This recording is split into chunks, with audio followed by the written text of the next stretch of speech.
এই নিয়ে দুইবার হার্ট অ্যাটাকের শিকার হন তামিম ইকবাল। আগেও একবার ঘুমের ভিতরে অ্যাটাক করে, দুইবার হার্ট অ্যাটাক। দীর্ঘ 10 মিনিট খোঁজ মেলেনি হার্টের চলাচলে।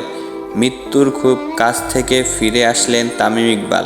যারা খেলোয়াড় হিসাবে তামিমকে ঘৃণা করেন, আশা করি তারাও একজন মানুষ হিসাবে তার জন্য দোয়া করবেন। সকলে তামিম ভাইয়ের জন্য দোয়া করবেন, আল্লাহ যেন তাকে খুব তাড়াতাড়ি সুস্থ করে তোলেন। ডাক্তাররা বললেন এখনও নন তিনি আশঙ্কা মুক্ত, তবে আশা করে সে সুস্থ হয়ে যাবে খুব তাড়াতাড়ি। সুস্থ হয়ে সব ধরনের ক্রিকেটকে বিদায় জানাক, এই শরীর নিয়ে আর মাঠে নয় তামিম ইকবাল। সবাই তার জন্য দোয়া করবেন, সে যেন খুব জলদি সুস্থ হয়ে আমাদের মাঝে আবার ফিরে আসতে পারে।